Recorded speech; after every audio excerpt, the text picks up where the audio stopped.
Donc, base méca. On commence, un God standard un peu exotique avec Panda sur la Sombra que vous aimez bien. Ok, pas de problème. Donc, base méca, on va avoir plusieurs interactions. On va avoir l'interaction qui va arriver ici et ici. Donc ça va être le premier push entre guillemets. C'est-à-dire que soit vous passez là, soit vous passez là. Derrière ça, ça veut dire que vous arrivez là. Hop, et vous avez une zone de fight à peu près ici. Du coup, le plus intéressant avec Sombra, c'est de pouvoir hack et punir. Ok? Donc à ce moment-là, en fait, faut pas fight dès le départ. Et limite, ce que vous faites, c'est que vous arrivez de par ici et que vous montez ici. Et vous positionnez ici. Et vous attendez que le point ait la possibilité de cap. Du coup, eux vont drop et vont commencer à le cap. Derrière ça, Sombra, toi tu vas être juste ici et tu vas essayer d'en hack un. Dès qu'il y en a un seul de hack, vous droppez sur le point et vous faites un target focus. Ok? À ce moment-là, ça vous permet de faire une punition immédiate sur. Généralement, on essaye de focus soit la brique, soit le Reinhardt. Et limite, à ce moment-là, vous pouvez même focus la Zarya si elle utilise son personnel.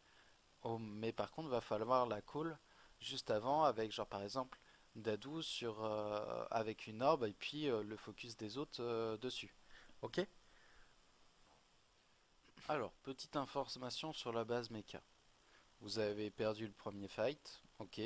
Derrière ça, vous faites resetup et vous commencez à parler de l'entrée.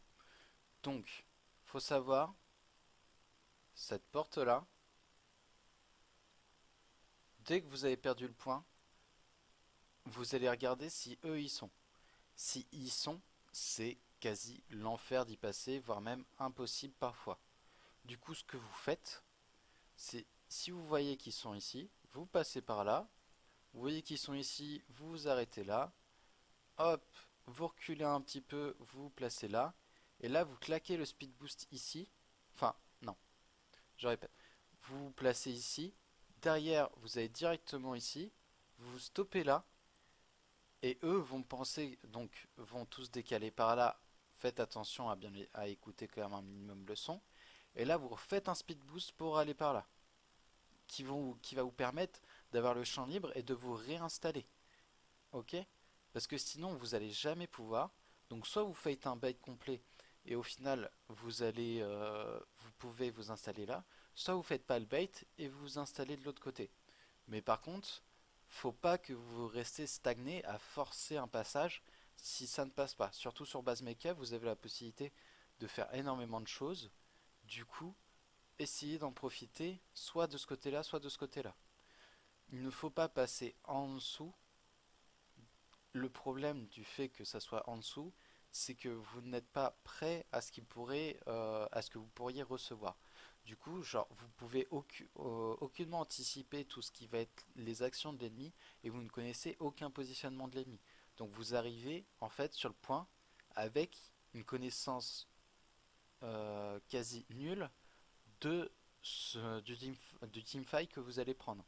Du coup, au final, c'est vraiment quelque chose où vous tirez un pied dans une balle dans le pied du fait que vous allez prendre une position où vous savez, vous avez déjà le désavantage dû au manque d'informations. Alors, petit point récap, ils ont claqué le MP, la grave. Vous savez qu'ils vont avoir la transcendance, l'ulti-brigite, le shatter et le mur du son. Du coup, vous avez quasi le shatter de chargé, le mur du son de chargé, l'ulti-brigite, le MP et la transcendance. Donc ça veut dire que là, eux ils vont être en infériorité vu que ils n'ont ni le MP ni ils vont pas du tout avoir le MP, pas du tout la grave. Du coup, vous ce que vous avez à faire là maintenant, c'est en fait essayer de faire un peu un écho push dans le sens où vous faites un semi push pour au final avoir la possibilité de charger tous vos ults. Donc vous faites un premier push sans essayer de prendre de pique ou en prenant un seul pique ou que ce soit, mais vous ne forcez aucune ulti et vous essayez de ne pas mourir. Enfin, c'est le principe. C'est vous ne mourrez pas et cela va vous permettre de pouvoir charger toutes vos ultis et vraiment de pouvoir avoir un potentiel combo derrière. Du coup, vous chargez toutes vos ultis, après l'éco push, vous êtes plein, eux, ils auront peut-être même claqué en plus.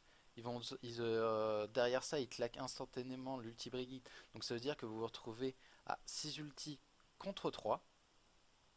Et à ce moment-là, vous avez l'avantage. Donc ça veut dire que vous claquez le MP grave.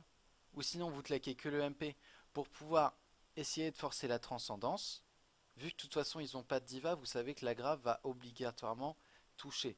Donc, vous claquez le MP pour la grave afin de soit utiliser la transcendance ou le gros shield ennemi, et derrière vous claquez le MP avec une de vos transcendances ou le gros shield, et au final il vous reste le shatter, l'ulti, une ulti défensive, et limite peut-être l'ulti de Brigitte. Ok? Donc ça veut dire que limite il vous reste pour le fight d'après le shatter et le gros shield, sachant que eux n'auront quasi plus d'ulti. Voire peut-être ils auront que le shatter ou le gros shield. Du coup, vous vous retrouvez à des ressources égales en ayant gagné un teamfight. Et derrière ça, vous pouvez reset et vous pouvez reprendre l'ascendant. Donc vous avez les ressources, on va dire, égales. Donc ça veut dire que vous repartez sur un pied d'égalité et limite, si vous les faites reset une deuxième fois, vous avez un avantage complètement au niveau de la gestion des ults. Et après, derrière ça, vous déroulez la game.